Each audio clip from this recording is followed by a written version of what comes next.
Hola, hola, hola, ¿me escuchan?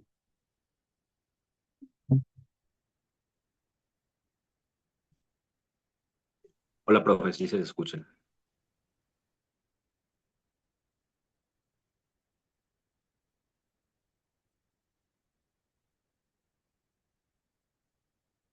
Bueno, buenas tardes. Vamos a arrancar con un resumen de lo que estudiamos la clase pasada. Yo me adelanté un poco a hacer un resumen de la última parte, donde eh, teniendo en cuenta un cristal diatómico, o sea, un cristal que tiene dos átomos por celda unitaria, encontramos cuál es su relación de dispersión asociada a las vibraciones.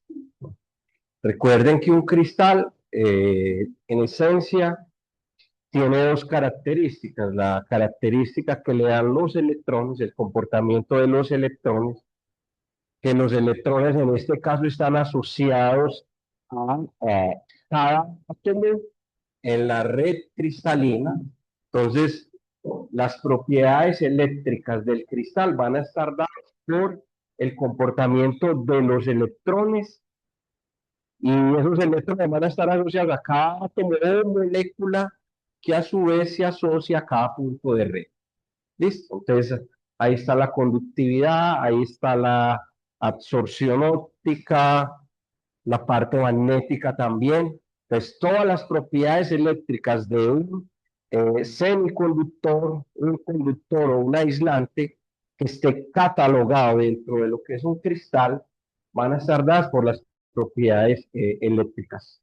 Eso lo vimos en la segunda unidad. En esta unidad nos interesa un comportamiento diferente y es el comportamiento ya de los átomos o moléculas, sus vibraciones, eh, rotaciones y traslaciones. Ese es otro tipo de comportamiento. Entonces, ese comportamiento de los átomos, voy a dibujar acá, átomos o moléculas, cuando vibran en un cristal, es lo que nos permite conocer las propiedades térmicas, las propiedades mecánicas del cristal como tal. Y con eso conocemos ya todas las propiedades del material. Entonces, eh, antes de mostrar esa grafiquita ahí, voy a escribir dos cosas. La relación de dispersión de electrones, que es esta, nos permite conocer las propiedades eléctricas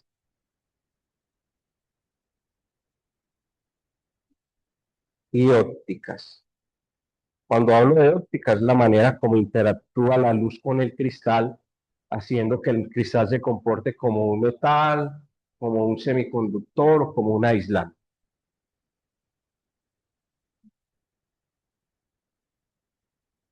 Y la relación de dispersión, esta es la relación de dispersión de fonones, entonces acá, esta está asociada al comportamiento electrónico, comportamiento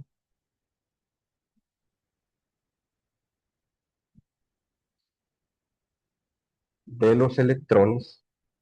Recuerden, por ejemplo, que en el caso del átomo de hidrógeno, el átomo de hidrógeno tiene un núcleo, que es una carga positiva, ¿cierto? Un protón y un electrón.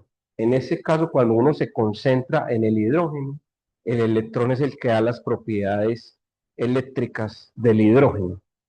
Si tengo un átomo con más electrones, pues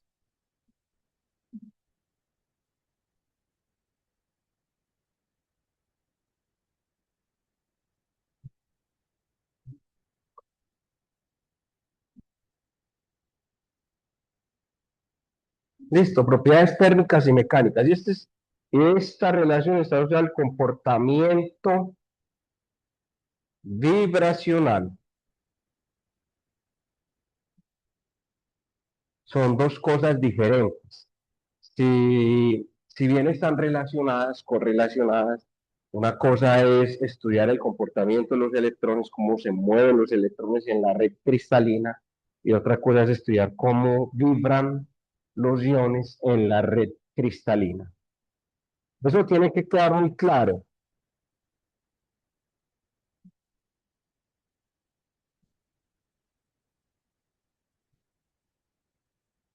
Muy bien.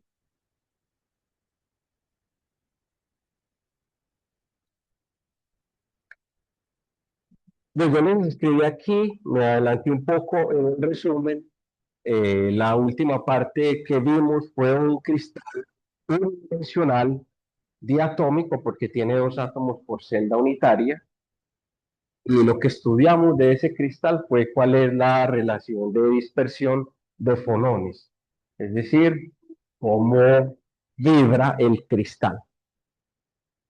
Eso lo estudiamos con un modelo muy simple, generalizado de osciladores armónicos, o sea, suponiendo que los átomos de cada punto de red están interactuando por medio de un resorte, que esos resortes son enlaces. Encontramos dos cosas. A ver, ¿quién recuerda qué encontramos? Con estas ecuaciones y esta ecuación genérica, eh, encontramos dos tipos de bandas. Una banda acústica y una banda óptica. ¿Qué es una banda acústica?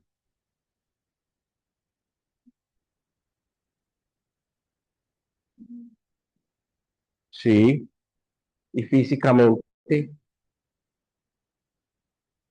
es muy bien. El desplazamiento, la traslación de la celda unitaria o el cristal, ¿cierto? Está asociado a, y tiene que ver con una banda acústica porque la velocidad de propagación de una onda acústica en un cristal es parecida a la velocidad de propagación de una onda acústica. Y encontramos que existe una banda óptica. Matemáticamente, esa banda óptica es aquella donde yo no salgo del punto gamma igual a cero, sino en un punto gamma diferente de cero, en el eje de la frecuencia, más o menos tiene pues este comportamiento. Esa banda óptica tiene que ver con las vibraciones de los átomos o moléculas en el cristal. Entonces, mire que estos dos átomos, por ejemplo, pueden vibrar así o pueden vibrar así. Y esa vibración, de acuerdo a lo que vimos, tiene una frecuencia específica y un modo específico. O sea, esa vibración está cuantizada. ¿Ok? No. Te voy a escribir aquí tres cosas. Entonces, en un cristal vamos a tener tres ramas acústicas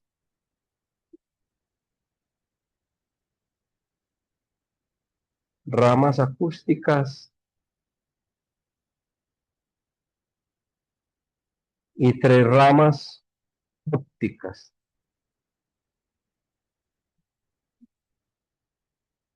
Las ramas ópticas, que las voy a llamar por alfa, va a ser igual a 3n menos 3, donde n es el número de átomos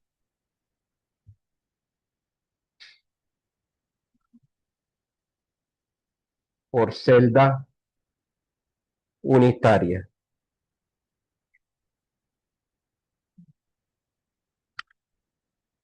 Entonces ya les voy a mostrar, pero cuando uno aplica esta reglita, si n vale 1, las bandas, las ramas ópticas son cero. No tengo bandas ópticas en cristales que tengan un átomo por celda unitaria.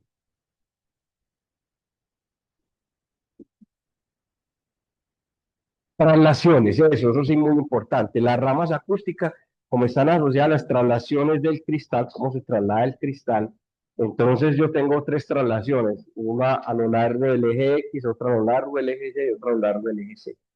Por eso el número de ramas ópticas es 3n-3. Entonces, si n, bueno, una cosa importante, ¿qué se llama óptica? Pues ya lo acabé de decir, lo voy a repetir, porque esto es una vibración, ¿cierto? Es como si fuese un dipolo moviéndose, un dipolo vibrante. ¿Recuerdan qué es un dipolo?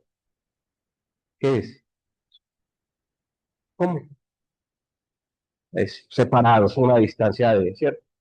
Un dipolo vibra y si vibra, pues puede emitir una frecuencia específica. Así es como funciona una antena, ¿cierto?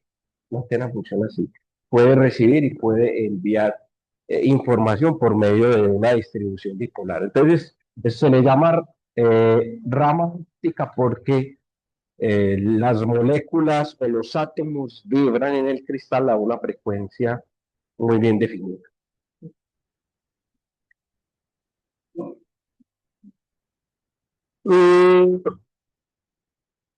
¿Qué ocurre? Si n vale, si n vale 1, tengo un cristal donde solamente tengo un átomo por celda unitaria, yo no tengo ramas ópticas. Yo les di algunos ejemplos. El oro, la plata, el aluminio, el cobre, todos esos metales no tienen modos ópticos. Como no tienen modos ópticos, yo no puedo excitar en el cristal, no puedo ver cuando yo aplico infrarrojo o gamma, yo no puedo excitar esos modos acústicos y esos modos ópticos. ¿A qué me refiero con eso? Voy a hacer acá un dibujo. Si uno tiene un cristal vibrando, voy a poner el ejemplo que puse ahí, solamente la celda unitaria.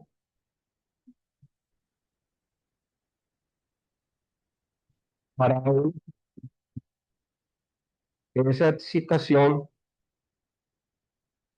supongamos que yo tengo el cristal, voy a considerar solo la celda unitaria que les mostré acá arriba.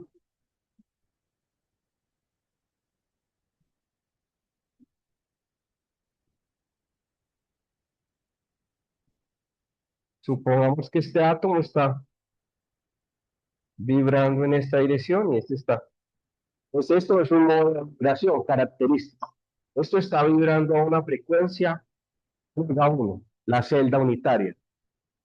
¿Yo cómo puedo medir ese modo de vibración? Pues yo tengo que venir con una fuente de luz externa,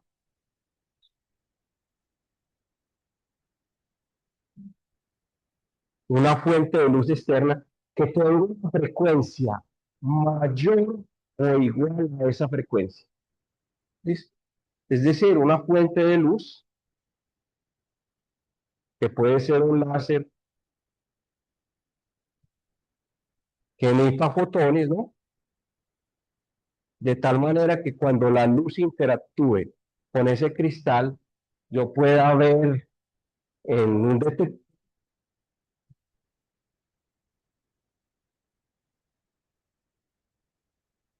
se pueda ver aquí en un detector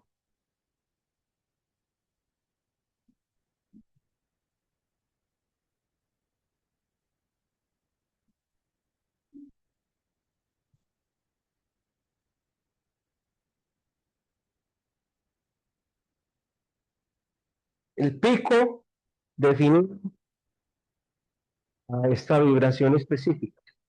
¿Sí? Esa es la manera como uno encuentra los modos de vibración de un cristal. Para poder encontrarlos, tengo que excitarlos con luz externa cuya frecuencia sea mayor o igual o un múltiplo de la frecuencia de esa vibración. Si no, yo no la puedo.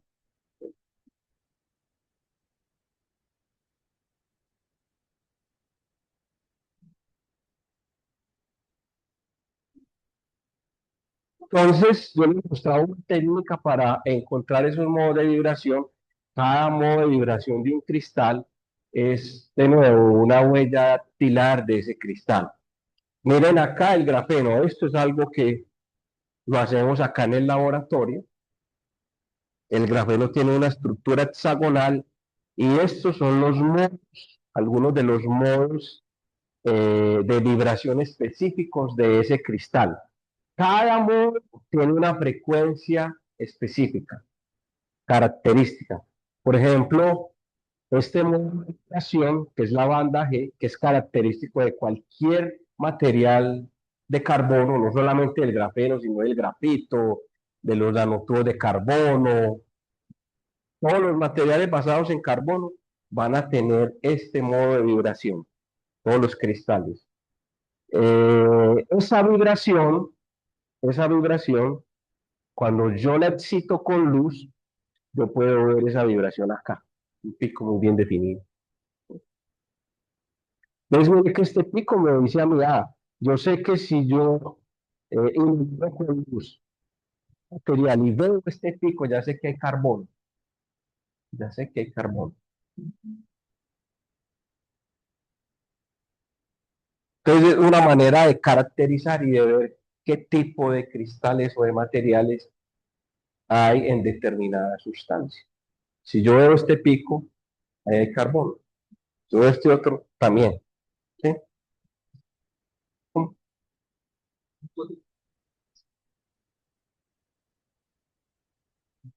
Esto es lo que se ve en la vida real. Estos picos, sí. Eso. Y me vuelvo a mirar. Esto que yo tengo esto aquí es el experimento, claro, un poco más refinado. Vos tenés una fuente de luz, pasás esa fuente de luz por el cristal y el resultado es este. ¿Ves el pico de allá? ¿Sí? Es el resultado. ¿Ves?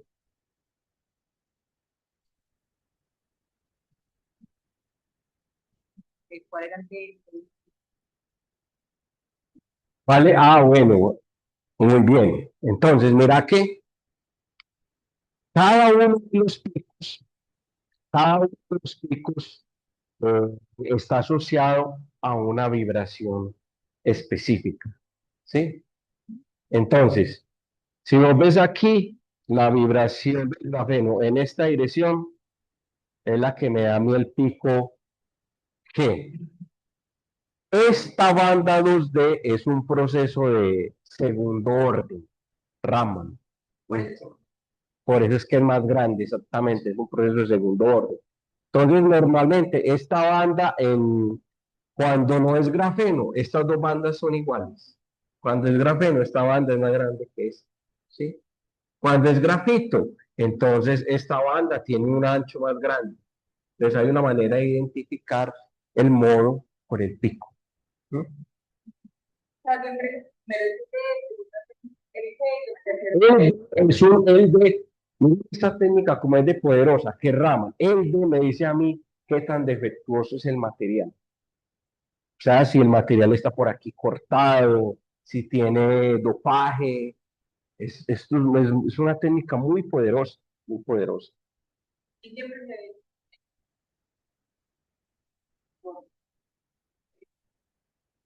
En este orden. Sí.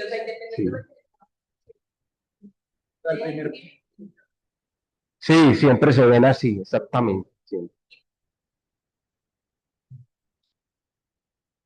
Muy bien. Estos picos que hay aquí tienen que ver con el sustrato sobre el que está el material. Sí, esta es la banda D, pero este pico tiene que ver con el silicio sobre el que estaba el cristal, el grafeno, ¿sí? Que también tiene vibración. El silicio también. El silicio es un material, como es un cristal y tiene más de un átomo por celda unitaria, también tiene unos modos de vibración que uno los puede caracterizar. Esto que vos ves aquí es un mapa realizado sobre una región del material para saber qué tan uniforme es la muestra. Una cosa muy importante esta, el caso de generación. Miren que este modo es degenerado. El grafeno es isotrópico en el plano. Es decir, este modo de vibración es lo mismo vibrar así que lo mismo vibrar así. Tienen la misma frecuencia a pesar de que son dos modos iguales. Listo.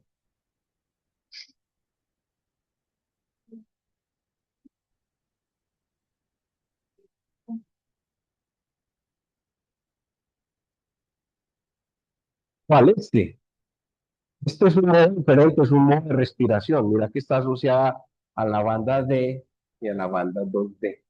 La banda D es un proceso de primer orden, la banda 2D es un proceso de segundo orden.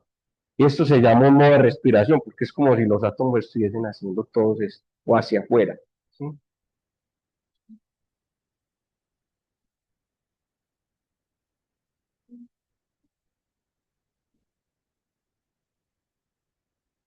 Sí, sí, es. No.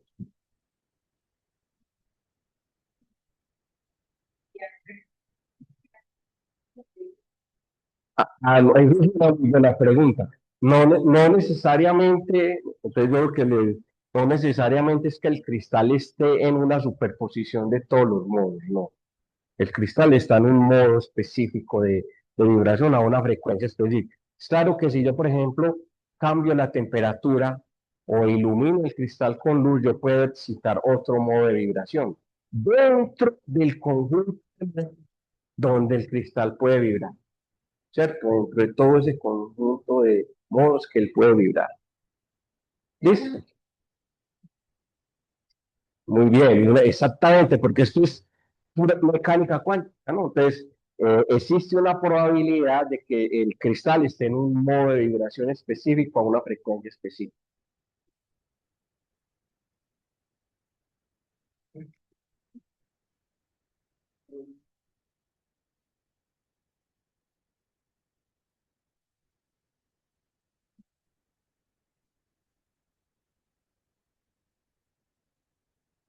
No, para que mis compañeros te escuchen, que es-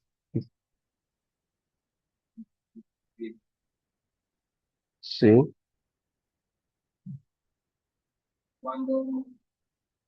Pero realmente.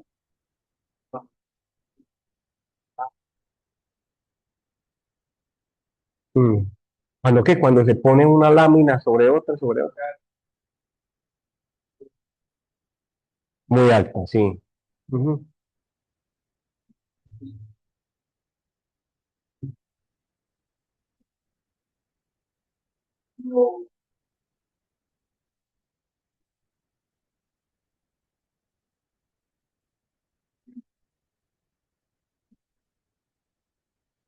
Esto, cuando yo hablo de grafeno aquí, estoy hablando solo de la capa de átomos de carbono de grafeno. Cuando ya tiene dos capas o tres capas, ya pierde las propiedades del grafeno. Cuando yo hablo de grafeno como tal, es solo la parte de el espesor de 0,34 nanómetros que tiene el grafeno.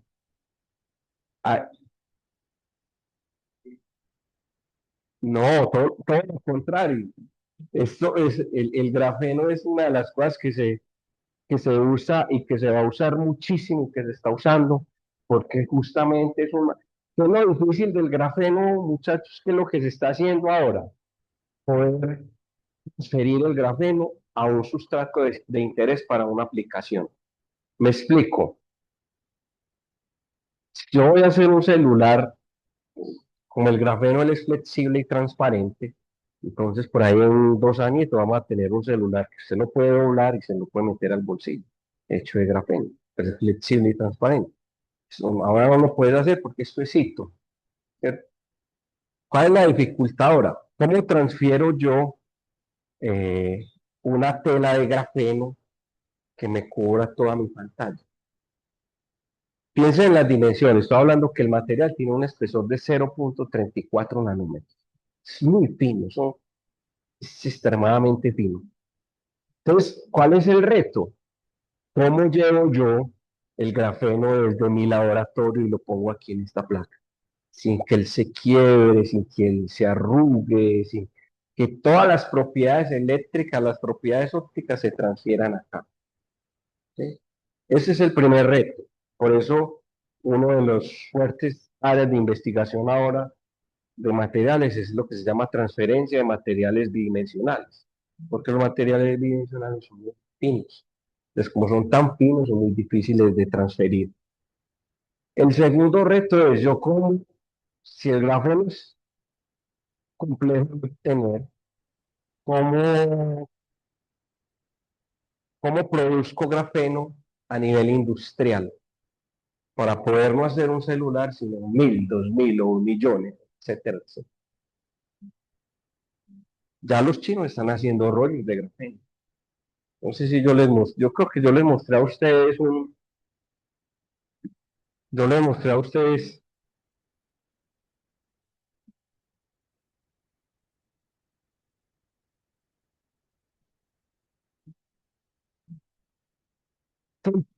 las de grafeno. Cuando estuve por allá en un panel, eh, me dio mucha risa, pues no es muy jocoso, porque hacían preservativos de grafeno. Pero eso tiene razón de ser, porque como el grafeno es tan rígido, no se rompe, entonces tiene una seguridad 100%, ¿no? Y yo no. Dios, por ahí yo trae, por ahí después yo. Entonces, no, es un montón lo que quiero decir es que ya estamos pasando del laboratorio a la práctica. Ya hay transistores de alta velocidad de grafeno, Intel, Samsung, Google, ya esa tecnología la tienen altamente desarrollada. En los iPhone ya hay transistores de grafeno. O sea, miren, y ¿cómo? Semiconductor o un conductor, ¿qué es? El grafeno. ¿Qué vimos? ¿Cómo? ¿Qué vimos? Si estoy en el visible, en el rango del visible, que cerca de los puntos K es un conductor, ¿sí? Y él tiene una conductividad más alta que el cobre.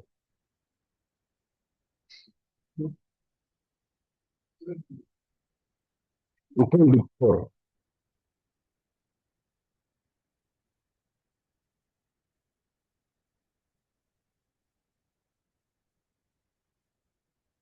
Eso es muy importante. Entonces, existen lo que se llama ahora transistores de efecto de campo, que son transistores de efecto de campo, lo que se está diciendo, un switcheo. El grafeno conduce muy rápido, pero si yo le pongo un contacto eléctrico acá que sea capaz de switchar esa corriente, ya se convierte en un transistor de alta velocidad, ¿sí? Entonces, lo que usted dice es muy cierto. Uno normalmente en un transistor usa semiconductores, pero uno puede diseñar otra arquitectura que se llaman FETs, que nosotros vamos a ver, donde vos puedas switchar la corriente por medio de campos eléctricos.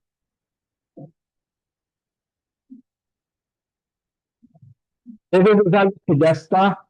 Y otra cosa una cosa importante que el compañero es esto.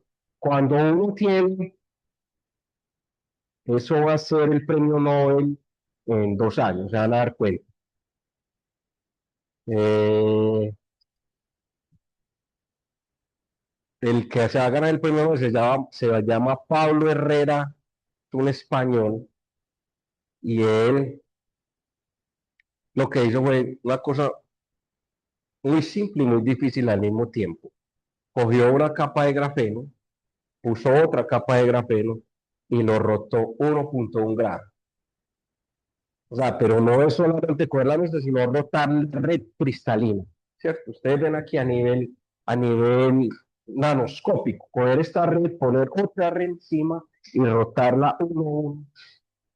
Y encontró una cosa extraordinaria, y es que con esa configuración, él es superconductor a nanokelvin, superconductor. Y la superconductividad, digamos que es uno de los santos griales de la física y de la tecnología, porque ahí vos tenés paso de corriente sin resistencia. Y normalmente cuando ocurre eso, los superconductores expulsan los campos magnéticos y ahí puedes hacer trenes que leviten de alta velocidad, electrónica con una velocidad, transistores con una velocidad impresionante. Entonces, es una área que se llama ya materiales dos derrotados. Ya todo el mundo está buscando el ángulo mágico, que se llama el ángulo mágico. para la parte de superconductividad. Mientras más cercana esté la superconductividad a temperatura ambiente, mucho mejor. Digamos que el reto es encontrar superconductores a temperaturas cada vez cercanas a la temperatura. Eso es lo más difícil que hay.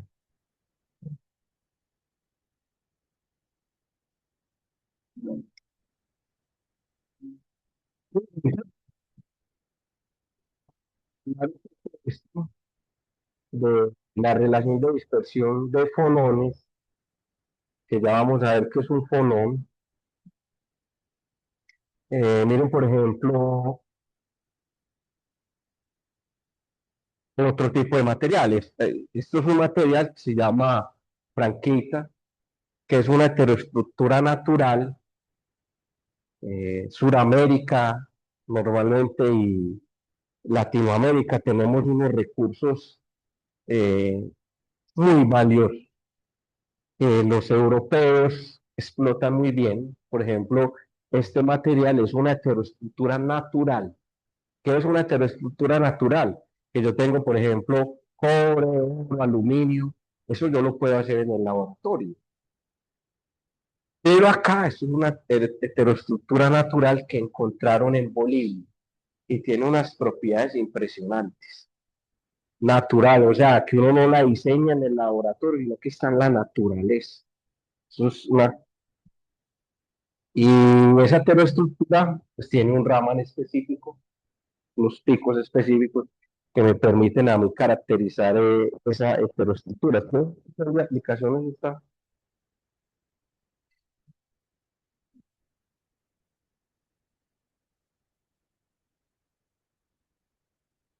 No sé si ustedes, por ejemplo, han leído sobre el conflicto que Estados Unidos, bueno, Estados Unidos tiene un montón de conflictos, todos son de naturaleza económica, ¿cierto? Todos son, y una de las cosas de los conflictos es la pelea por las tierras raras y los semiconductores, porque el que tenga el dominio de las tierras raras y los semiconductores, pues va a tener el dominio de la tecnología.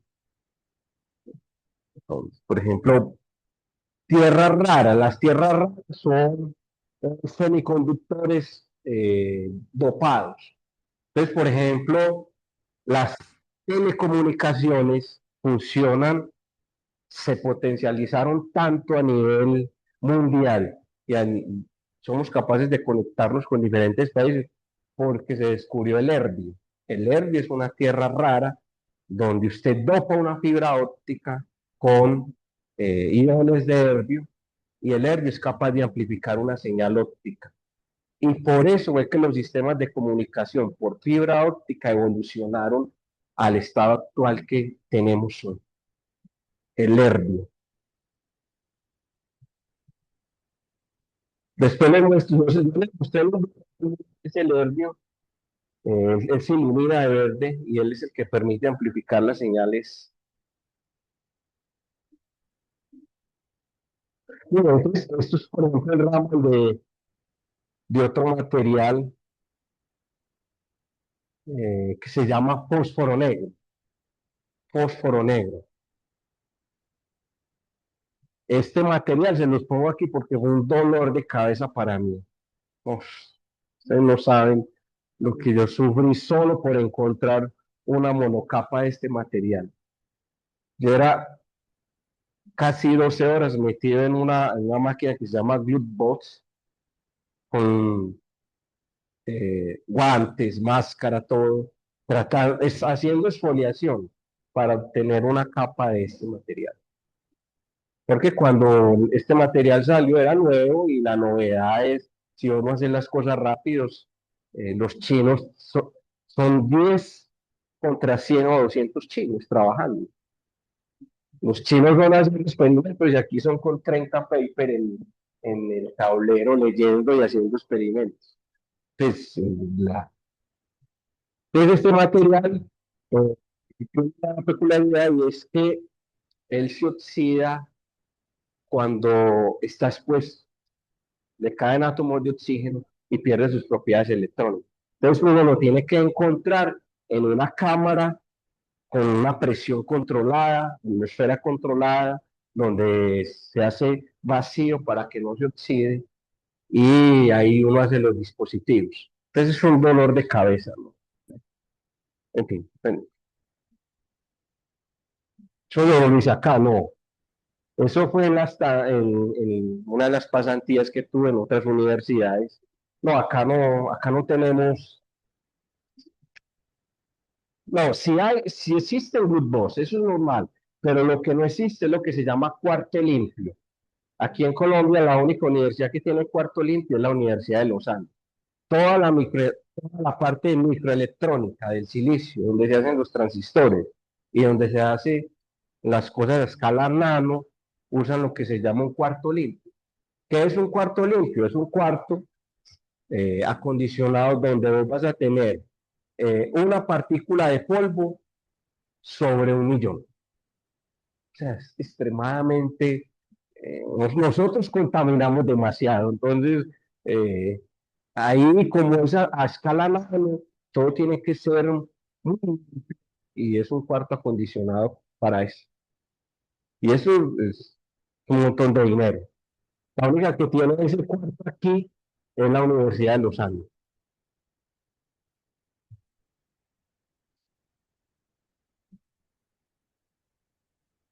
Ah, bueno, este es el espectro Raman de otro material anisotrópico que se llama disulfuro de renio y tiene pues un montón de átomos por celda unitaria. Y aquí lo que les dije la vez pasada, esto es una piedra preciosa, la gente que hace numerología puede clasificar los minerales usando espectroscopía Raman, ¿no?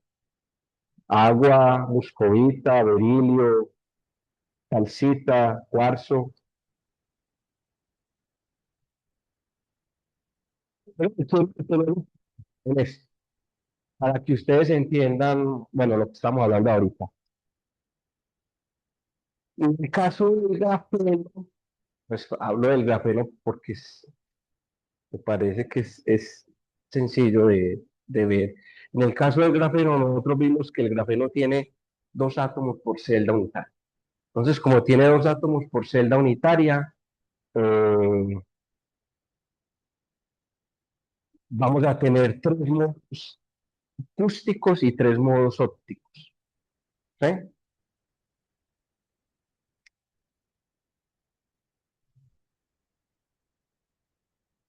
Estos son los modos ópticos. Bueno, tiene la letra O, ¿cierto? Los que se pueden excitar con luz, O, y son los que no salen del punto gamma, ¿ok?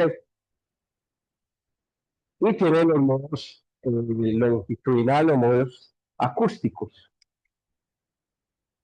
que son estos que tengo acá. Entonces tengo 3 modos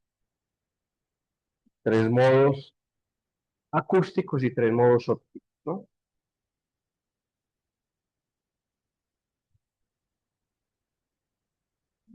Ah, sí.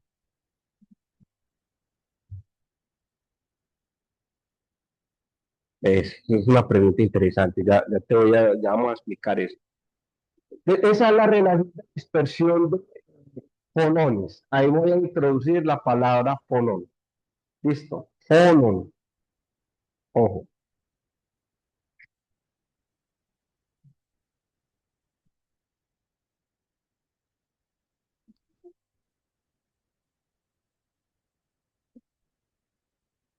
Quiero que vean esta gráfica de la derecha acá. Esta es la gráfica que vimos allá.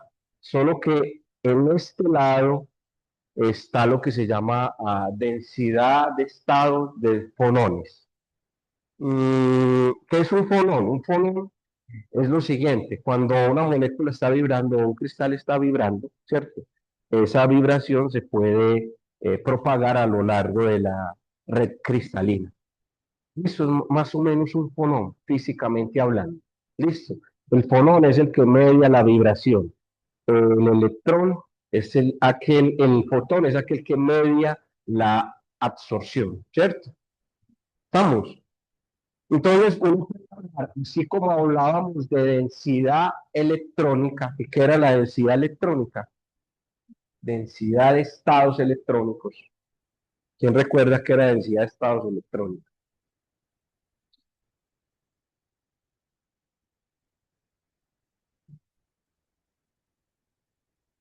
La densidad de estados electrónicos es el número de estados por nivel de energía.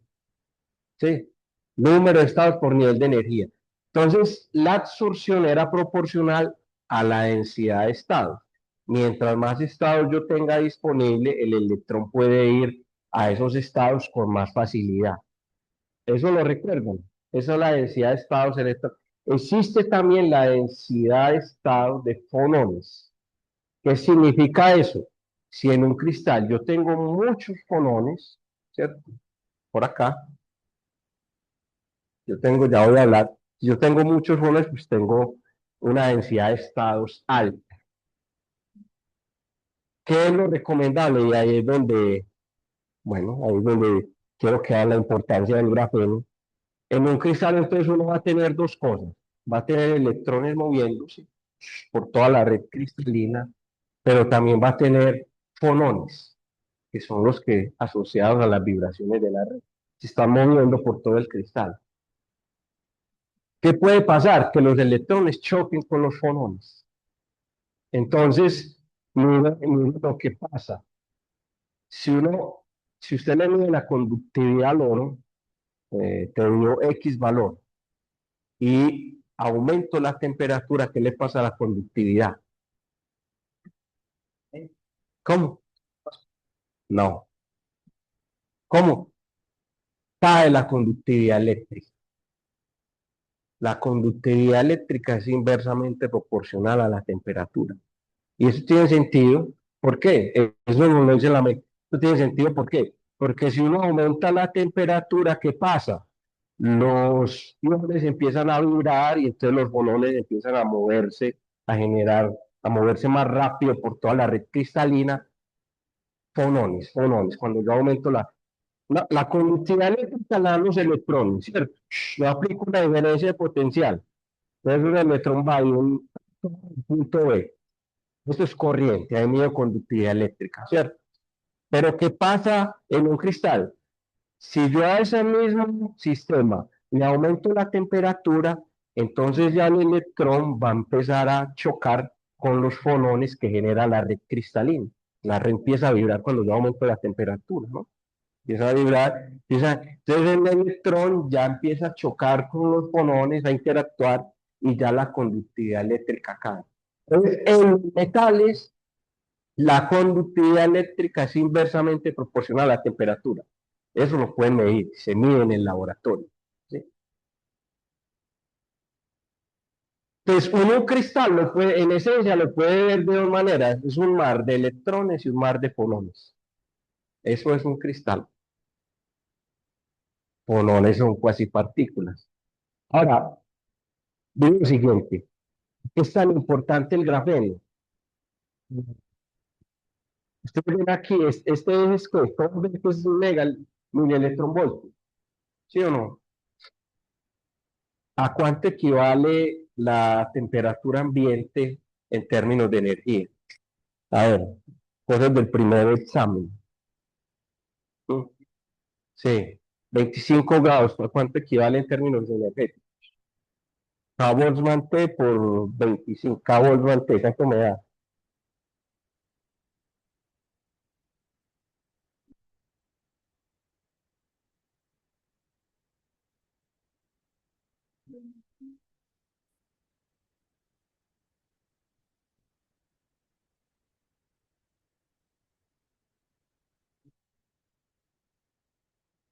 0.025 y en términos de mil electronvoltios.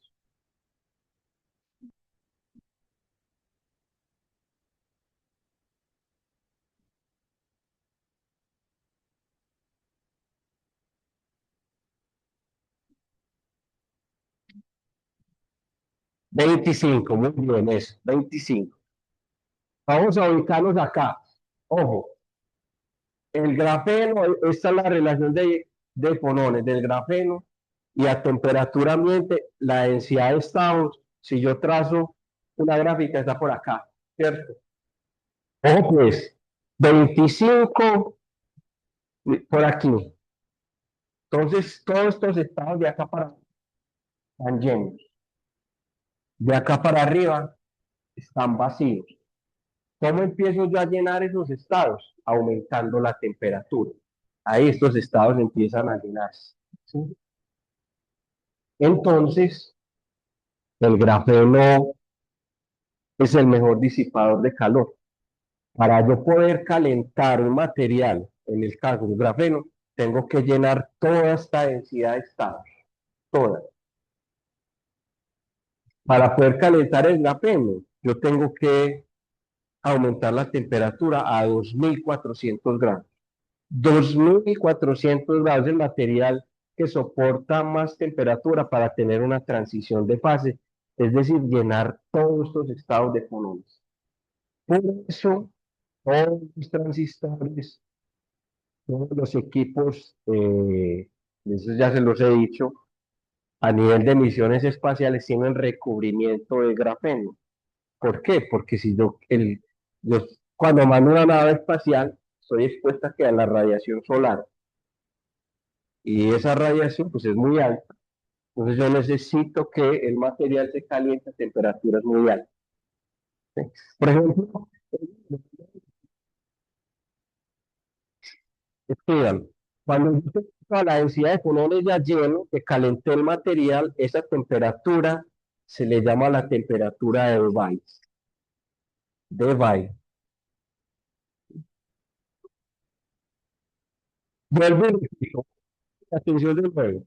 Da un cálculo a cuánto equivale la temperatura ambiente en términos de energía, es decir, 25 grados. Obviamente está, pues vamos a suponer que está aquí. Esta es la densidad de estados de fonones del grafeno. Densidad de estado. Los 25 grados, no tras una línea y 25 es por acá. ¿Sí? Eso significa que de acá para abajo todos estos estados están llenos y de acá para arriba todos están vacíos. Para yo empezar a llenar todos esos estados, debo suministrarle más energía al material o aumentar la temperatura. Cuando yo tengo estos estados, entonces ahí digo que la temperatura, para que toda la densidad de estado se llama la temperatura de Debye, que es donde el material ya se calienta. En el caso del grafeno, la temperatura de Debye es de 2400 grados. No existe ningún otro material que tenga una temperatura de Debye tan alta. Los metales normalmente tienen una temperatura de Debye de 400, 500 grados. Es decir, a esa temperatura ya hay una transición de fase.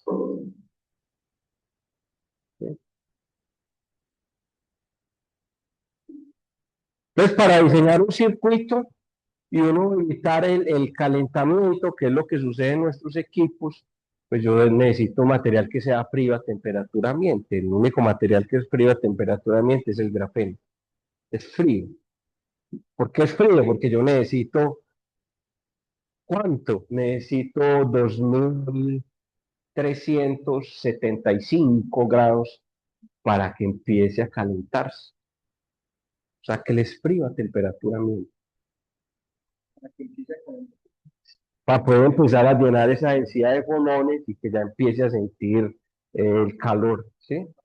Pero a temperatura ambiente es muy bajito, son 35 grados apenas comparado con 2400. Es frío, ¿no?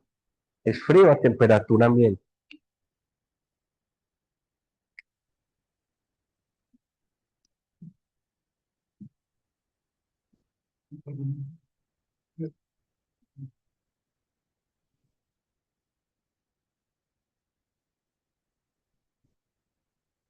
Esto, muy bien, eso.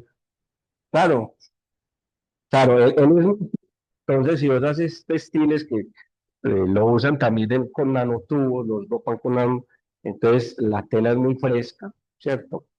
También se usó mucho en la época de la pandemia para diseñar tapabocas, porque como él es impermeable, o sea, los únicos, cuando hablo de impermeable es que no deja pasar átomos, ¿cierto? sino átomos muy pequeños. Entonces, claro, el virus que tenía un tamaño de 100 nanómetros, pues no cabe por la red cristalina y todas se quedan en la superficie. Lo que vos decís también, ¿cierto? Tiene una resistencia mecánica muy alta, entonces lo están usando. Ve, a propósito, si conocen un compañero o alguien interesado, estos son anuncios que les puede servir a ustedes si ya están terminando. Hay dos posiciones para hacer maestría en un proyecto que se llama, vea, hablando de eso, oh,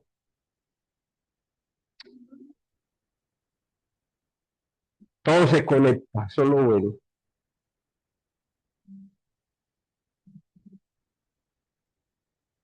Ah,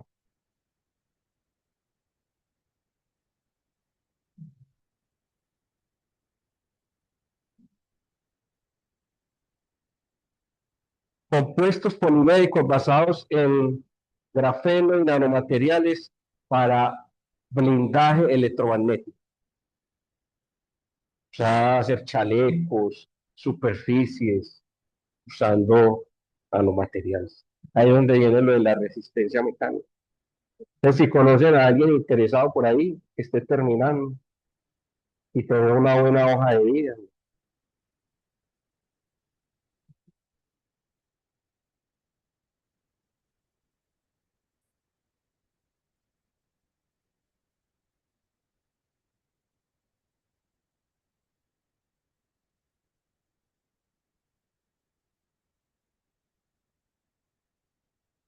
Entonces, ahí hay que, lo que yo les digo, hoy en día, si bien ustedes van a tener su título de ingeniero electrónico, ingeniera electrónica, ingeniera de teleco, hoy en día el conocimiento es multifuncional.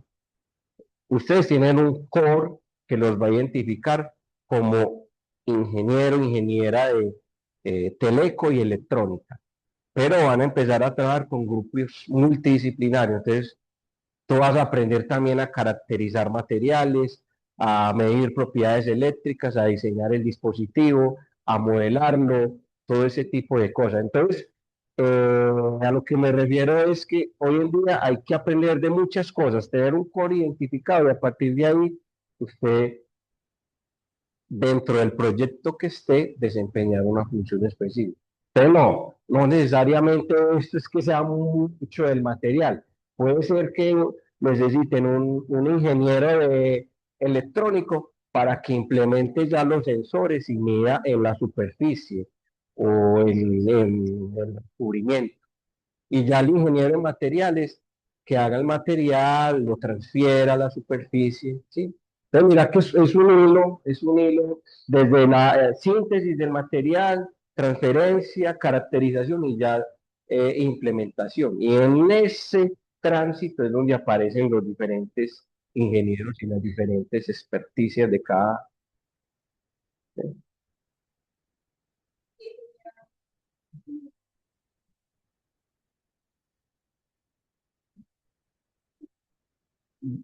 Me parece que ya es un perfil para una persona que se haya graduado o esté próxima a graduarse. Eh, y hacer una entrevista, te hacen una entrevista, eh, te preguntan cosas, miran lo que has hecho. Muy bien, jóvenes, preguntas hasta acá.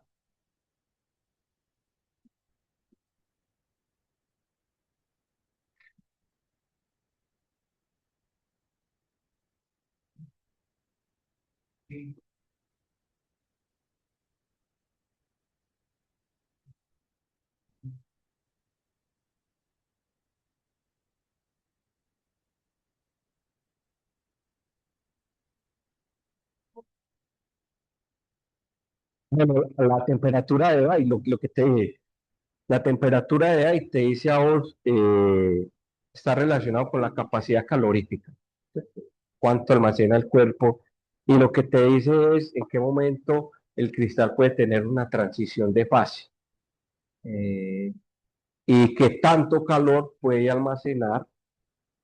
Por ejemplo, la sílica se funde a 1000 grados, el oro, la plata, el aluminio, y eso nos da un indicativo de cuánto disipa el material en términos de calor, ¿cierto?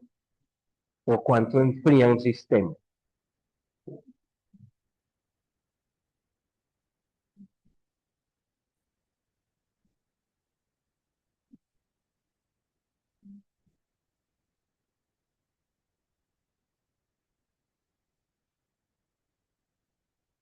No, mire, aquí, claro, encontramos, acá es porque encontramos para un cristal lineal diatómico. Entonces, la idea era encontrar la relación de dispersión y ver que cuando tengo dos átomos yo puedo tener bandas acústicas y bandas ópticas. Y en efecto vimos que salía una banda acústica y una banda óptica. Una sale del punto gamma, que es este gamma igual a cero, y el otro sale.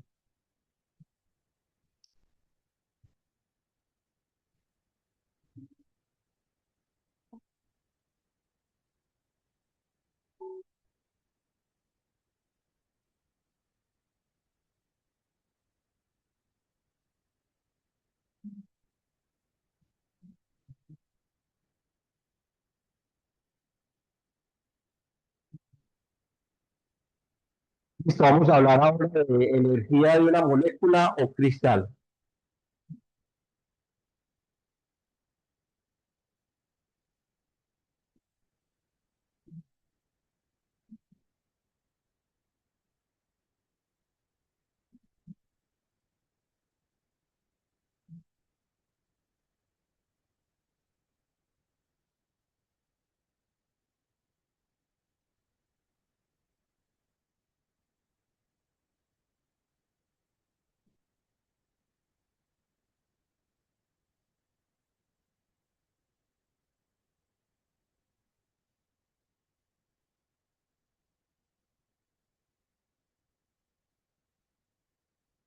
Ahora sí vamos a entender cómo es que se conforma una molécula, cómo se unen dos átomos para generar una molécula y un modelo simple de cómo es la energía para que se pueda dar ese proceso.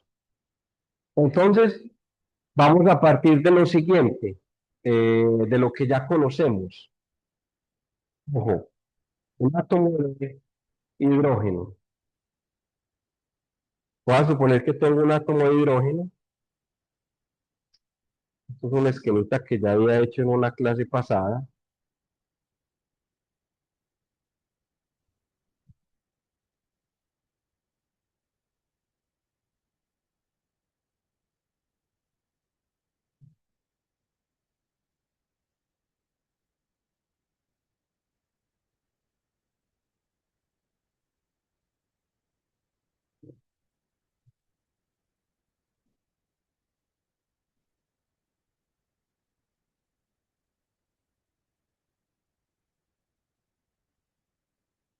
Este es el núcleo positivo, electrón, esta es la fuerza electrostática, ¿no? Este es un átomo de hidrógeno. Y vamos a suponer pues que yo tengo otro átomo de hidrógeno acá.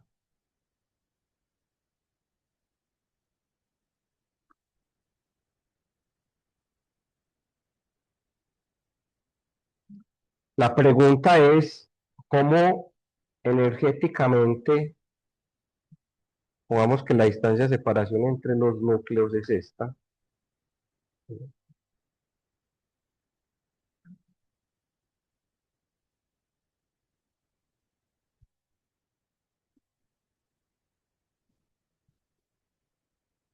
Energéticamente, pues nosotros sabemos que en términos de energía, pues este átomo 1 va a tener la energía. ¿Qué energía tiene?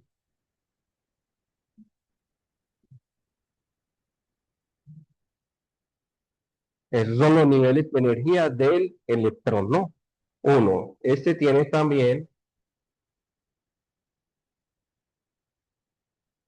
uno podría pensar, bueno, si yo quiero unir esa molécula, quiero diseñar una molécula de dos átomos de hidrógeno, puedo sumar las energías. No, en principio uno diría eso. Y ahí formo la molécula, ¿no? ¿Sí o no?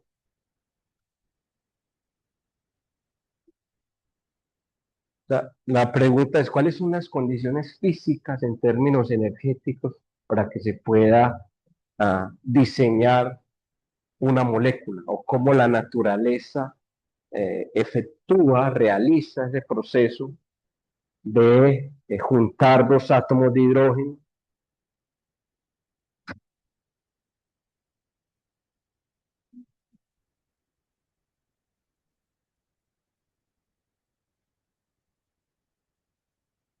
Bueno, voy a apuntar una cosa aquí interesante, importante también.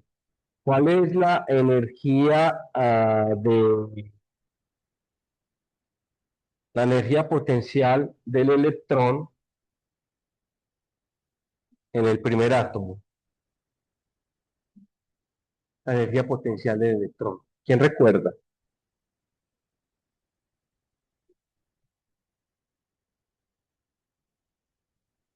Es menos K, la constante eléctrica E al cuadrado sobre R, ¿no?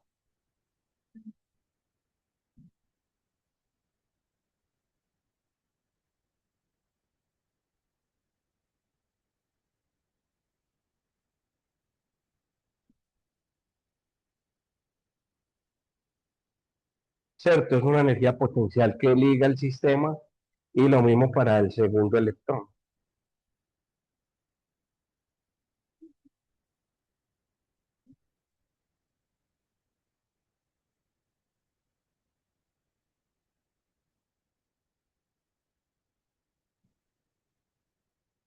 Para el segundo electrón, pues voy a tener lo mismo.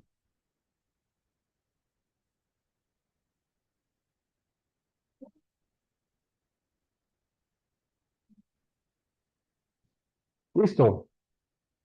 Pues yo quiero que ustedes vean intuitivamente lo que pasa, porque es muy intuitivo. Eh, Cuando uno tiene los átomos muy separados, aquí yo tengo una fuerza eléctrica entre el electrón y el protón, que es una fuerza de la forma 1/r al cuadrado, ¿cierto? Es decir, si el electrón está muy lejos, la fuerza es cada vez más pequeña. Pero estos también están cargados eléctricamente, entonces este va a ejercer una fuerza sobre el protón y este va a ejercer una fuerza sobre el electrón y el electrón con el electrón, ¿cierto?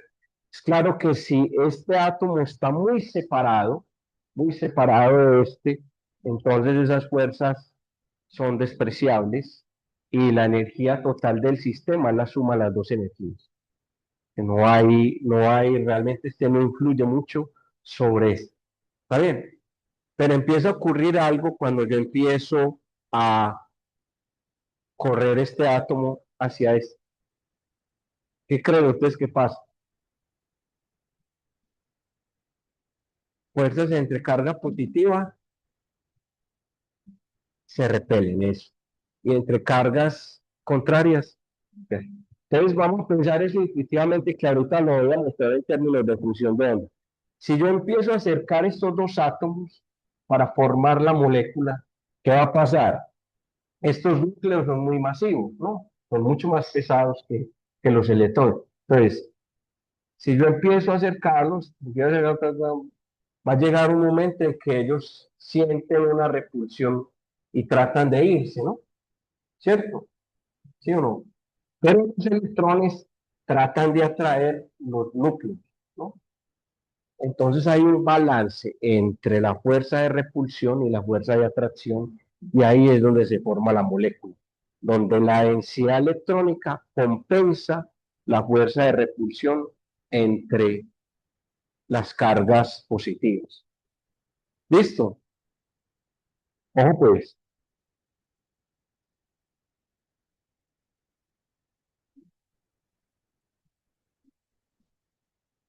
En términos de función de onda es esto. Si yo tengo aquí el núcleo, lo voy a representar con carga positiva. Aquí tengo el núcleo, carga positiva. Voy a dibujar la primera función de onda acá, el estado fundamental del electrón.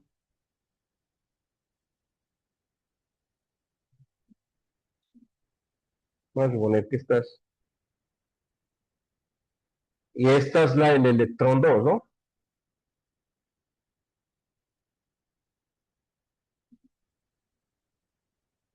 Entonces, mire, si estamos separados, esas dos funciones de onda, mm, no pasa absolutamente nada, ¿listo?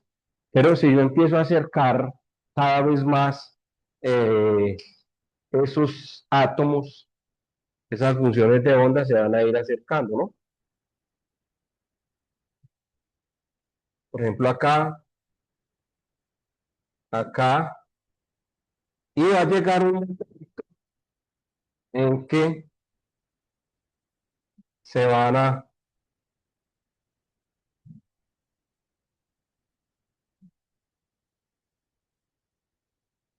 va a llegar un momento en que ya se van a solapar, ¿no?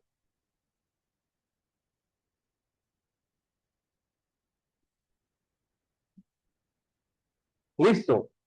Entonces lo que voy a tener es lo siguiente. Voy a tener dos estados. Un estado donde se forma la molécula, que es donde en el centro hay una densidad alta de electrones, que es lo que hace que esos núcleos no se vayan por la repulsión. Y voy a tener un estado que no me permite que la molécula se forme, ¿sí? Entonces la molécula se forma, cuando les muestro acá,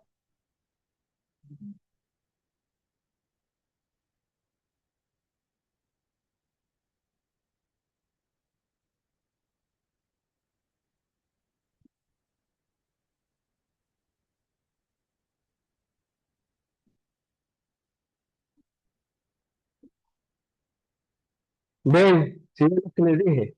Miren las autofunciones, listo. Piensen que aquí yo tengo el átomo de el núcleo, ¿no? El núcleo, y esta es la primera función del estado fundamental de cada uno de los electrones en el átomo de hidrógeno. Entonces, si yo empiezo que a correrme significa disminuir la distancia, eso hace que la energía cambie. Entonces, mire lo que pasa. Esta es la densidad de probabilidad, aquí ya están más juntas,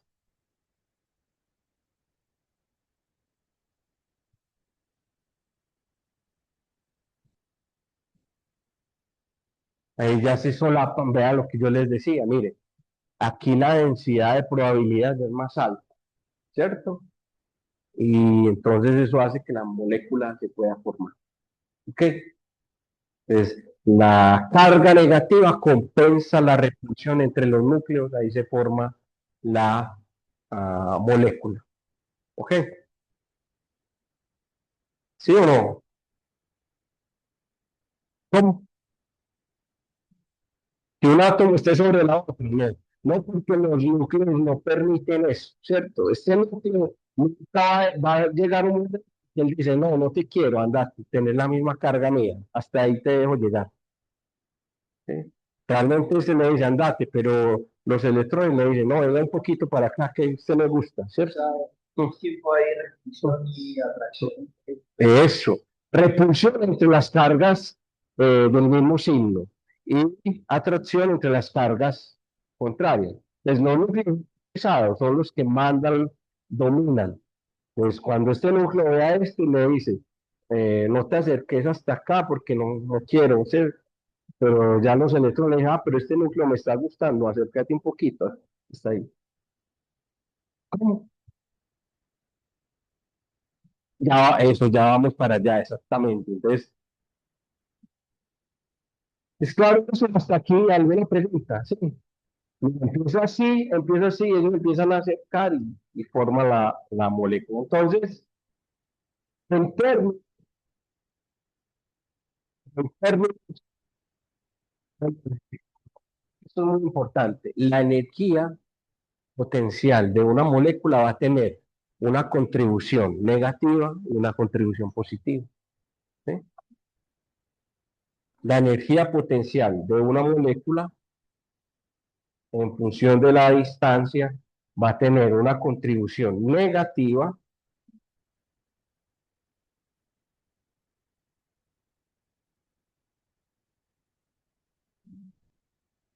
y una contribución positiva.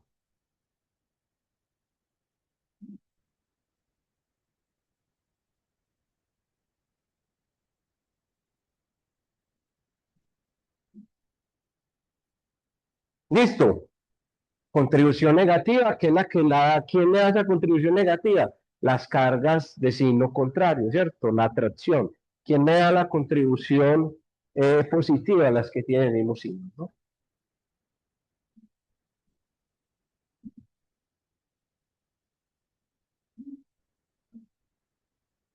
Eso en términos de energía potencial, ojo que esto es súper importante.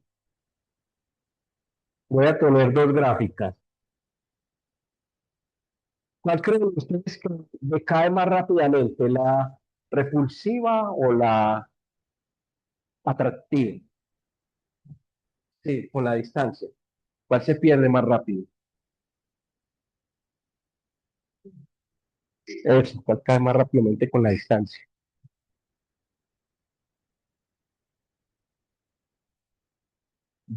Sí. ¿Mm?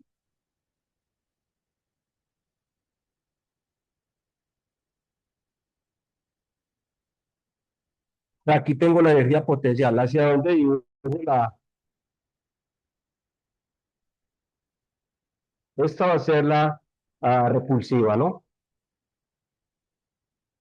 Repulsiva. 1/R a la N, ¿no?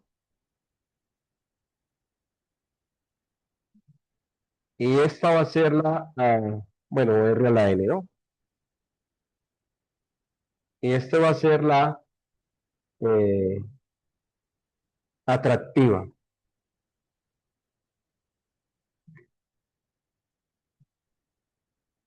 Claro, la repulsiva cae más rápidamente porque tiene que ver con los núcleos, ¿no? Los núcleos, pues, cuando están muy separados, eso vale cero, ¿no? Entonces cae más rápidamente. Muy bien. Esos exponentes dependen de cada tipo de molécula y hacen parte, pues, de algunos problemas. De hecho, yo les dejé, ahorita miramos algo sobre eso. La energía total, ojo, que se forme la molécula, entonces la energía total, esa suma de las dos energías, ojo.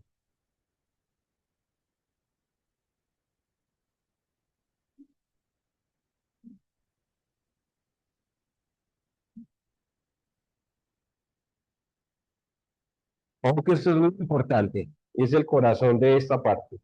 La energía potencial total, entonces, para que se forme la molécula, va a ser de esta manera, cuando sumo esas dos energías.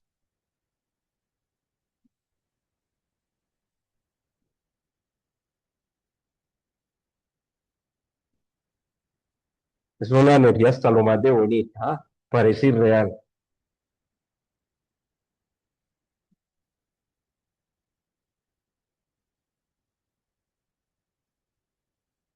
Esta es la energía, la suma de las dos energías. Voy a empezar entonces a llamar cositas. Esta distancia que hay desde acá hasta acá se va a llamar la posición de equilibrio, R0. ¿Listo? R0, y esta es la energía U0 en la posición de equilibrio. O sea, esa es la posición donde se forma la molécula, lo que les estaba diciendo ahorita. Es la posición donde este núcleo deja llegar hasta este otro núcleo. ¿Sí? Ese es R0.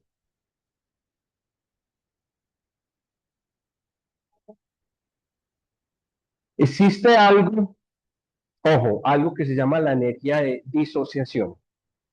¿Qué es la energía de disociación? Si ustedes ven, esto que hay aquí se le llama pozo de energía potencial, porque es más o menos una parábola y es parecido a la energía potencial de un oscilador armónico. Y uno le llamaba pozo de energía potencial. También lo vimos en mecánica cuántica. Uno tenía un pozo y en ese pozo yo tengo niveles de energía. Ojo, se llama pozo de energía potencial y aquí yo voy a tener niveles de energía. O sea, el sistema está ligado.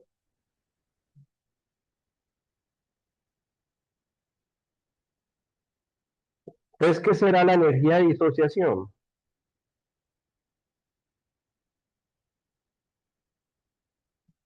Exactamente, muy bien. Entonces, la energía de disociación es la energía que yo necesito suministrarle a mi sistema para que se vaya, o sea, separar un átomo del otro.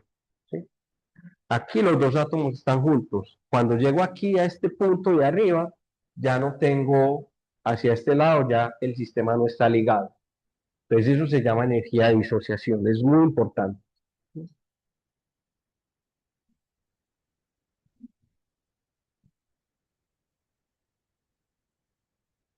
Disociación o ionización también.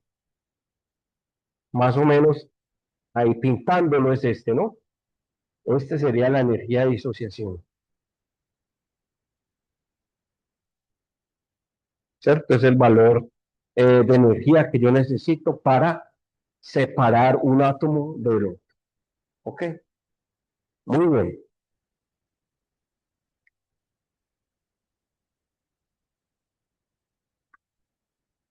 Ahora hay una cosa importante que ustedes van a usar en sus ejercicios y es esta. Yo puedo expandir la energía potencial en una serie alrededor del punto mínimo, alrededor de este punto, ¿no?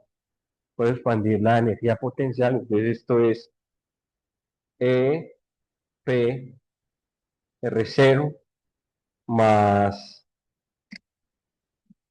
la primera derivada de la energía potencial respecto a R, evaluado en R igual a R0 por R menos R0 más un medio de la segunda derivada de la energía potencial con respecto a R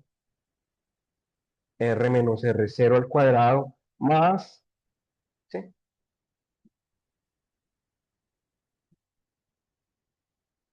Uno puede hacer esa expansión y estos términos son muy importantes. Por ejemplo, este término, la segunda derivada de la energía potencial, sí, sí, sí, sí, tenés razón.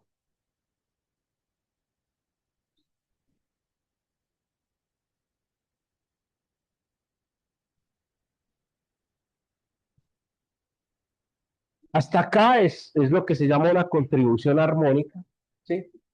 Cuando considero los términos de orden 3, entonces ya estoy por fuera de esta curva de energía. Y una cosa muy interesante es que eh, si uno hace el símil con la energía potencial de un resorte, uno se da cuenta que esta segunda derivada con respecto a R es la constante elástica. ¿Ok? La constante elástica, entonces, que tiene que ver con el tipo de enlace, ¿no?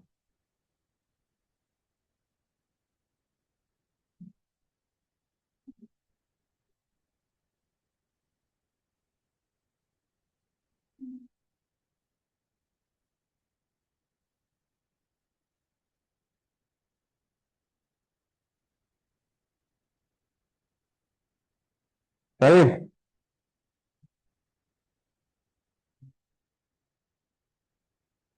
Esta derivada también va evaluada en R igual a R0. Entonces, como hacer una expansión alrededor de este puntico, ¿cierto? Alrededor de este punto. Entonces, por acá, muy cerquita, el comportamiento es parabólico, armónico. Pero si me voy más hacia arriba, es un comportamiento cúbico de orden 4, ¿sí? Entonces ahí la energía está aumentando mucho. ¿Está bien?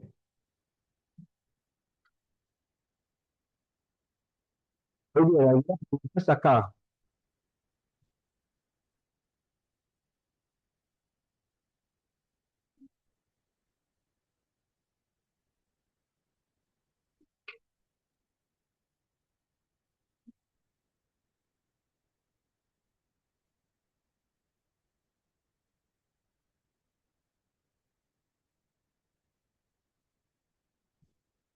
Bueno, en el caso del cristal, eh, ocurre prácticamente lo mismo, solo que en el cristal pues uno va a tener ciertos tipos de enlaces, enlaces iónicos, enlaces covalentes, enlaces metálicos, enlaces hidrogenoides, enlaces tipo fuerzas Van der Waals, que es la que se usan en estos cristales 2D.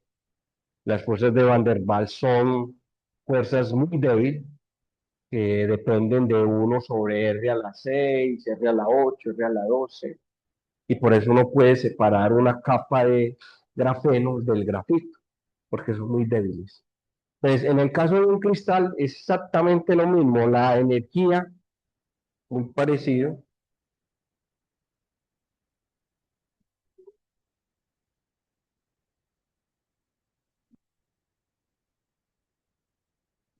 se va a escribir así, la parte atractiva y la parte,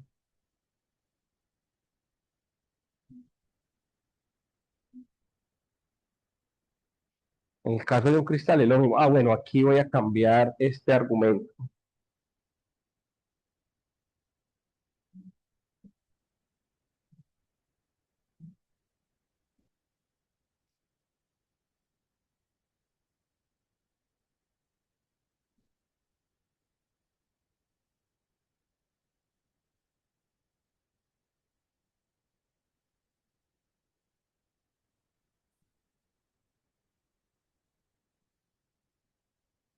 Esa es la energía de un cristal.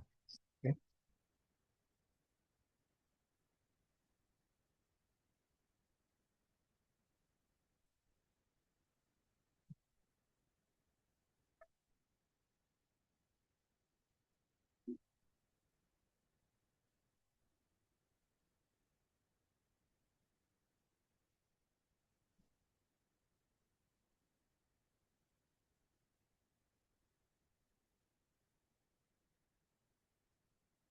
¿Cómo?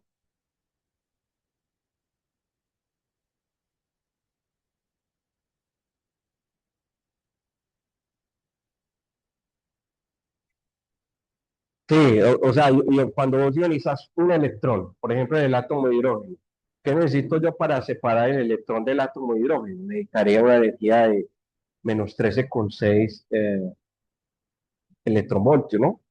Una energía de esas para poder arrancarle el electrón al protón, una energía de 13,6 electronvoltios. En el caso de una molécula a ionizar es separar, por ejemplo, yo tengo un átomo H2. ¿Cómo separo este átomo de hidrógeno de este? Eso se llama también ionizar o disociar.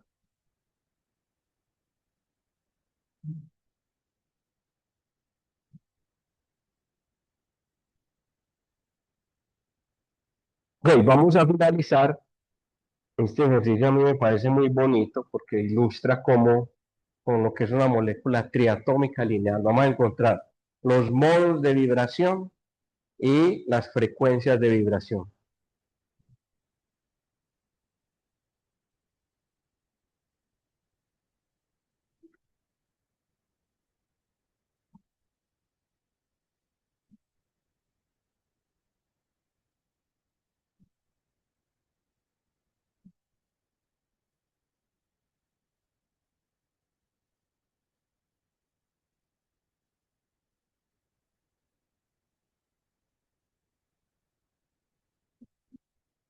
Entonces, los modos de vibración, siempre voy a dibujar aquí la molécula.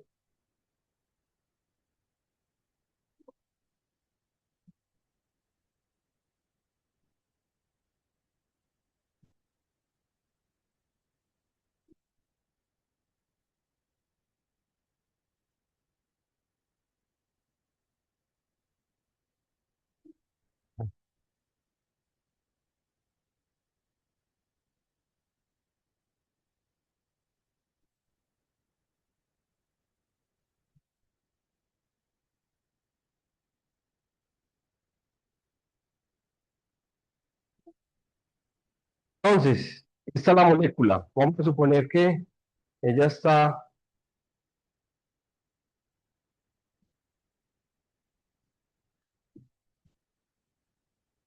esto es M1, M2. Esa es la posición de no equilibrio. Ahora la voy a sacar de la posición de equilibrio.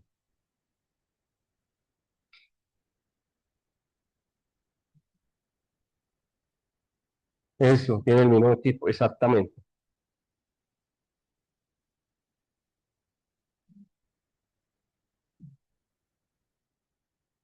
El lineal es porque está a lo largo de una sola dirección, no más.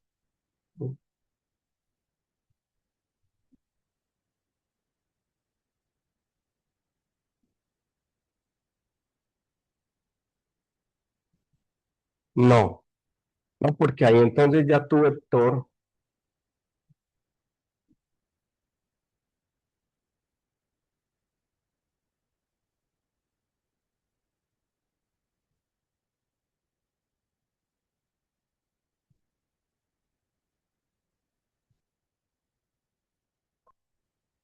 por lo menos las ecuaciones planteadas, y ustedes este fin de semana lo hacen y lo discutimos el martes. ¿Sí?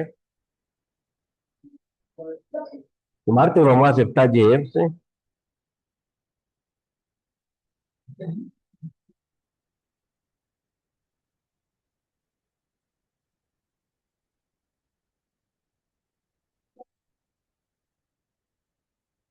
No sé, ¿a qué hora lo está usted fácil? Yo el martes tengo un poco de facilidad o a las 10 o a las 2.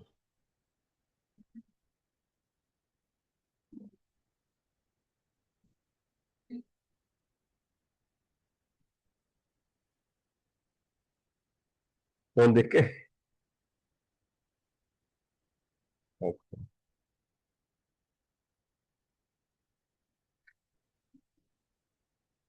Bueno, mira, este es el desplazamiento, eh,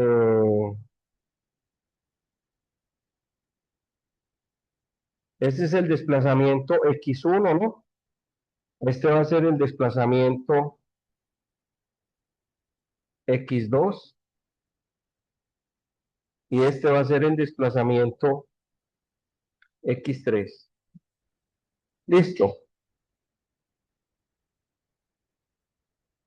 Entonces, la energía potencial de esa molécula va a ser la suma de las energías potenciales. Entonces, va a ser un medio de quién? De la constante elástica. Como esto es lo mismo que esto, entonces van a tener la misma constante elástica, ¿cierto? Por simetría, ¿no? Entonces, la de arriba es la posición de no deformación, ¿sí? Entonces, la energía potencial va a ser x1 menos x2 cuadrado, más k x2 menos x3 cuadrado. Esa es la energía potencial, ¿listo?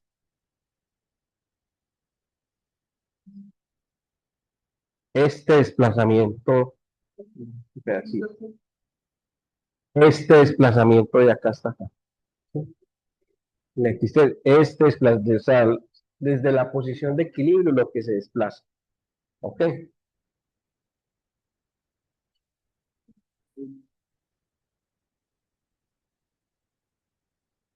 En esencia no interesa porque mira que esto es un término cuadrático. Entonces no importa si este está aquí o está allá, ¿no?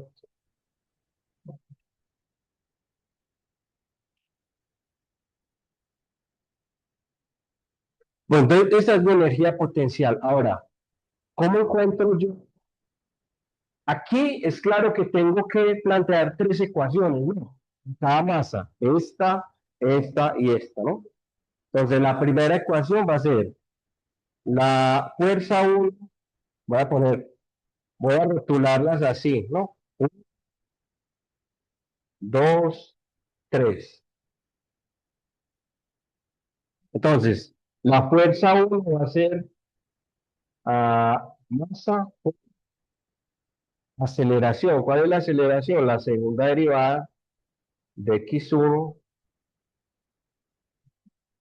Y esa fuerza, como esto es una fuerza conservativa, es igual a menos la derivada de la energía potencial con respecto a x1. ¿Sí? Esta es la ecuación 1. La ecuación 2 va a ser m2, la segunda derivada de x2,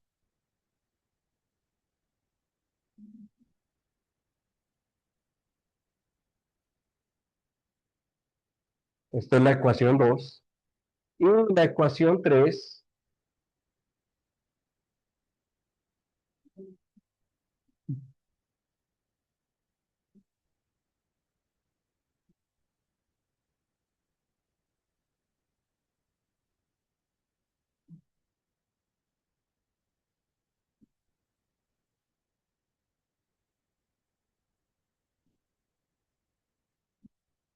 listo, tres ecuaciones. Fuerza es igual a masa por aceleración y la fuerza es menos la derivada de la energía potencial con respecto, dado que es una fuerza conservativa. Y las fuerzas conservativas obedecen que la fuerza es igual a menos el gradiente de la energía potencial. Caso de fuerza conservativa, la fuerza elástica, la fuerza gravitacional, ¿cuál más? La fuerza eléctrica es una fuerza conservativa. ¿No? ¿Cómo? Ujú. Ustedes calculan el trabajo, entonces cuando calculan el trabajo que les da a través de una trayectoria cerrada, les debe dar cero, ¿no? ¿No? Porque no depende de la trayectoria, sino del punto inicial y el punto final. Bueno, entonces eso implica esto, ¿cierto? Muy bien, vamos a asumir que cada masita se mueve armónicamente, es decir, que x1 es B a la menos i omega t, x2 es B2 a la menos i omega t, y x3 es B3 a la menos i omega t. Y ahora sí, entonces vamos a plantear aquí una primera ecuación. Primera ecuación aquí, segunda ecuación esta fila y tercera ecuación la última fila de dos. ¿Mm? Eso derivar ahí a la segunda derivada y derivar parcialmente la energía potencial respecto a x1 o respecto a x2.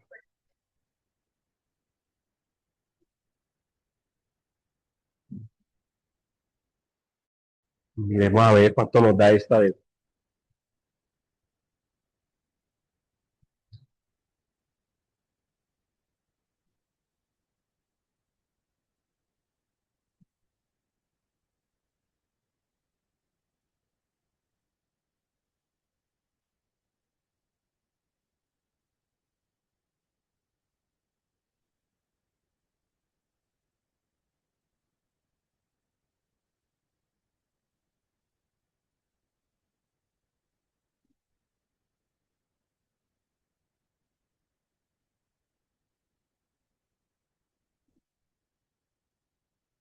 Y los que están conectados, conectadas también pueden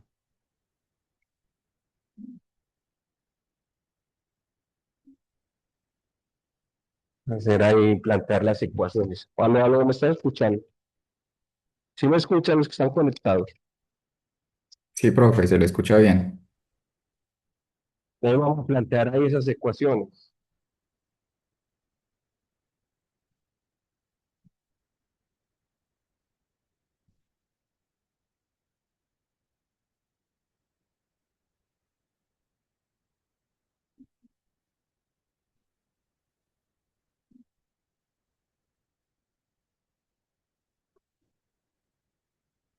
Sí, claro, F1, F2 y F3. Ujú.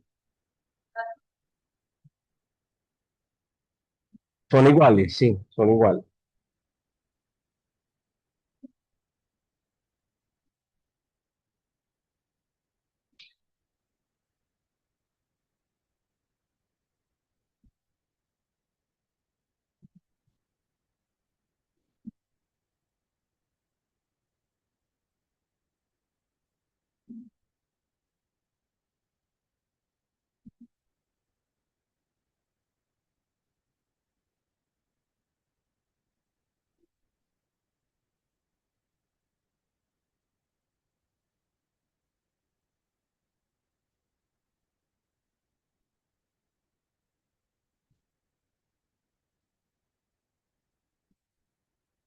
Bueno, ¿cómo que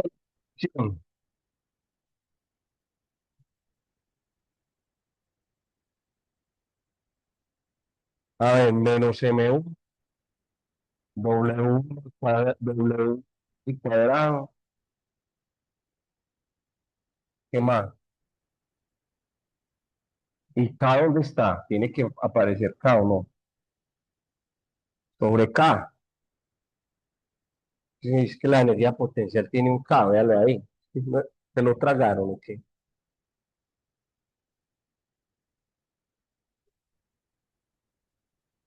¿Cómo? No, en la energía potencial, en la derivada debería aparecer un K, no, cuando deriva.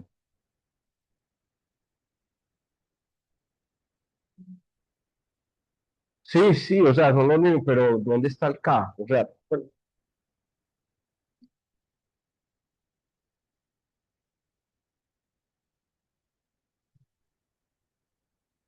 no, sí,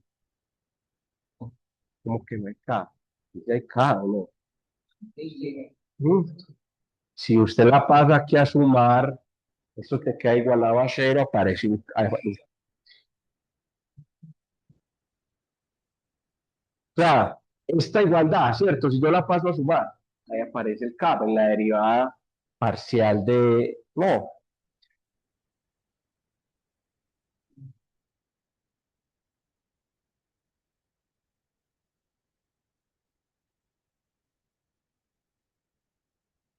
¿cómo quedó entonces?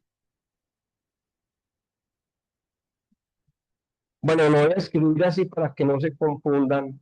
Entonces, y es esto. Entonces, usted puede expresar sin, solo para que quede más, me queda M1, no, M1, la segunda derivada de X1 y esto menos más la derivada de la energía potencial, que es cero, eso. Muy bien. M2,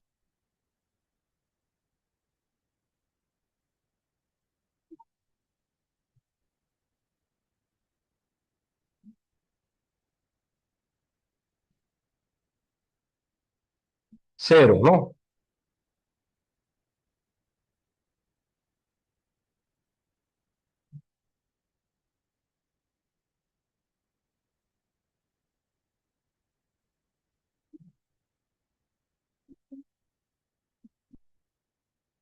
Listo, ahora sí. Díganme la primera, segunda y tercera. ¿Cómo la escribo?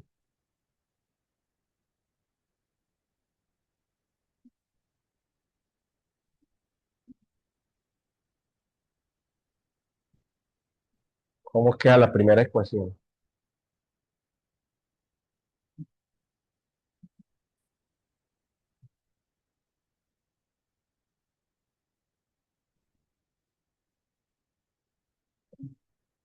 Ah, sí, ¿cómo quedó la ecuación?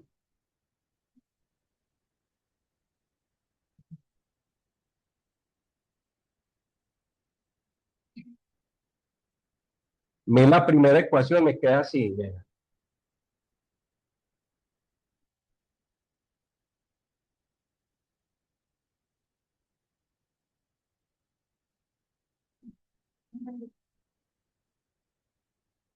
Esa fue la primera ecuación. La segunda me quedó así.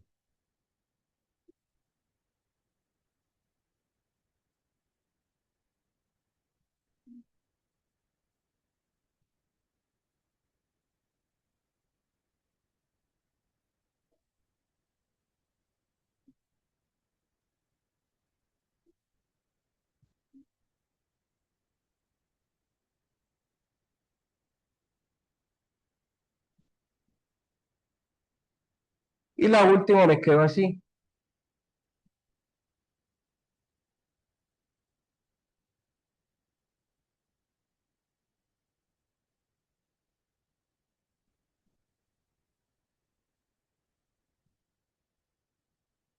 Claro, ahí hay que sustituir, ¿cierto? Sustituir también en la derivada el valor de x1, x2 y x3. Me quedaron esas tres ecuaciones. Entonces, miren, lo que van a hacer en sus casas, van a escribir esta ecuación, miren que eso es una ecuación de tres incógnitas, tres ecuaciones. Van a escribir esto en una ecuación de la forma a por x igual a lambda x. O sea, una ecuación de autovalores y autovectores. ¿Quién va a ser x? X va a ser el vector b1, b2, b3. Y ustedes van a descubrir quién es el lambda. Una vez escriban esa ecuación de esa forma, van a encontrar los autovalores y los autovectores. ¿Quiénes van a ser los autovectores? Los modos de vibración. ¿Quiénes van a ser los autovalores? Las frecuencias de vibración. Eso es.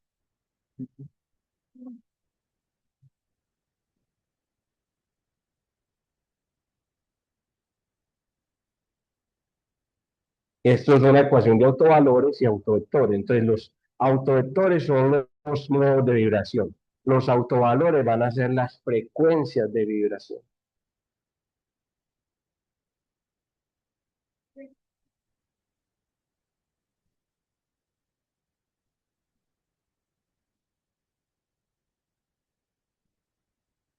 Así.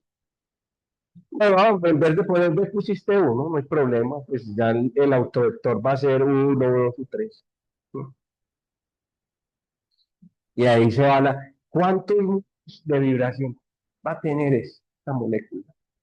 A ver si la fórmula sí encaja con lo que van a encontrar. ¿Cuántos modos de vibración es que tiene? ¿Cómo?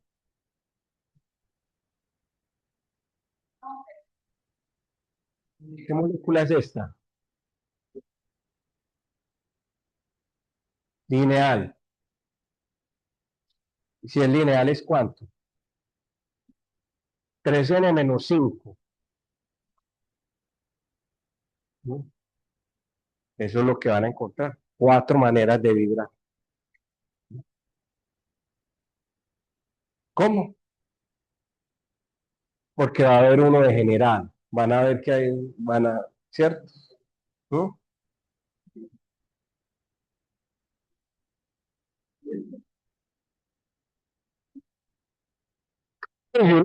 Si usted no, efectivamente, por ejemplo, un modo de vibrar, ¿cuál será?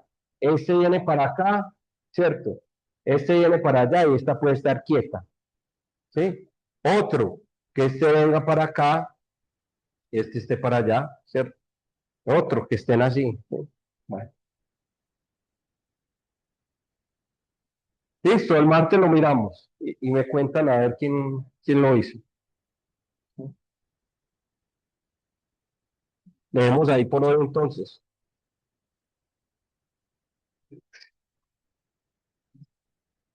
A lo de hoy. Se graba. Entonces a las 2 o a las 10. ¿Qué es más fácil? A las 2. Bueno, no, no, esa la dejamos para después, para el otro tema. Hasta luego, que tengamos un fin de semana. Luego. Muchas gracias. Hasta luego.